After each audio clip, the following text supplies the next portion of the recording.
Cecil Foster, welcome to Profile. I'm happy to be here, Archibald. All right, and you have a wonderful story, so, it'd be interesting sharing it. Let's start with what I call the Cliff Notes version, just to sort of orient our viewers who may not be as familiar with your name, though I'm sure they know the brand, Fosrich. So you're the founder and managing director of Fosrich Company Limited since 1993, and you've built a national footprint in lighting, electrical, and distribution, solar distribution in particular, known for operational resilience, especially during some of the challenges that you've had, including currency swings and supply shocks, and you help position Fosrich as a trusted solutions partner for builders, for contractors, and households. Let's talk a little bit as well about some of your industry roles. Vice President, Jamaica Manufacturers and Exporters Association, member of the National Council on TVJ, long-standing Master Builders Affiliation as well, board of the King's House Foundation. In your community, you've done work as a co-founder of the Good Samaritan Inn. When you listen to this long list of accomplishments, of fields in which you've worked, what do you think, first of all? When you say it, I recognize the enormous job that is being done out there. However, there are still more to add to that, so I think I need to look at myself and see where I need to be a little bit more focused, because too many things can get you into trouble. Yeah. That's very interesting that you say that. So it's not that you always had a list from the beginning. It was just that you're doing, not necessarily focused on, okay, I'm going to do this first, then that first, then that first. No, it's just that I've become a person who believes in Jamaica and want Jamaica to go places. And whenever I'm asked, if I look in my schedule and I see that there is a block of time that I can use to do whatever I'm asked to do, then I would accept. And so it is not something that I go out to look for. I just know that Jamaica needs all of us to be on board. At one point, I used to be in the shadows a little more, because one of the things that I know about myself, I'd rather be in the shadows than be in the public limelight. Or sitting on a profile on a set for profile. Right. Seriously, that's exactly what it is.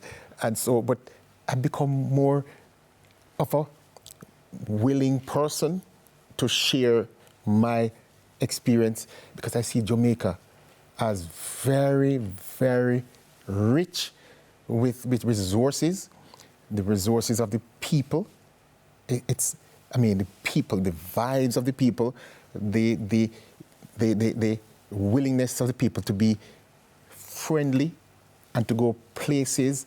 And I think we're not doing it the way that will help a lot of persons to come from the ground and climb to the top. And therefore, in my little sphere, if there's anything I can do, and it's not going to be something that's going to kill me, so to speak, then I'm always willing to look at it and try to see what I can help with. I'm always very interested in how that kind of perspective is a consequence of how you yourself grew up. This idea of, as you said, if I can find a block of time and I understand that my country needs, all of us to be doing our best, then I will contribute that time. And I want to take you back to how you grew up and how that sort of perspective is informed by that. First, by talking about the people who raised you, the community in which you grew up, which is Hayes Clarendon. Yes. Perhaps it's most famous known for the school, which is Veer Technical High School. But Hayes Clarendon, take me back to growing up in Hayes Clarendon and the people who raised you. Okay, I was born knowing my mother as the father and mother, as my father was not a part of our lives. At that time, a heroine par excellence. She had 7 of us, and she, 4 boys and 3 girls. And she worked as and taking care of people's homes when there was need for that to get money to send us to school. She reared her chickens and sold chickens to the community and maybe even to restaurants. She had us all rearing her goats, because that was part of my responsibility, to take care of the goats and take them out in the mornings at 5 o'clock. And whether it be raining or shining, I have to do it.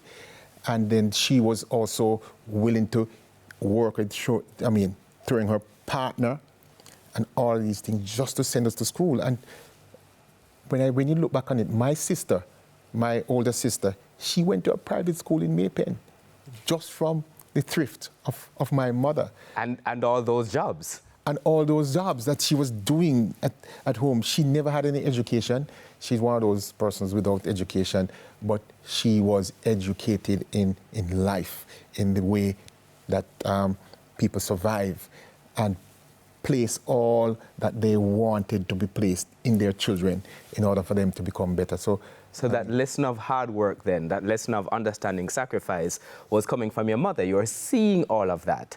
What was she also saying to you about what you needed to do as a young boy, but certainly, for instance, in school? She would say, you have to come out to something. She would say that to all of us, have to come out to something. So there was a determined push for us to look and become better, to grow and become better as we were growing up, because she had no support but God, and she has her kids, and she wanted them to become better than what she is. And that's certainly, something else. And certainly from an early age, you were doing that because at the primary school level, you were participating in so many different things. And I want to talk about that, but we have to take our first break on Profile. My guest is Cecil Foster. He is the founder and managing director of Fosterich, and we're back with you after these messages.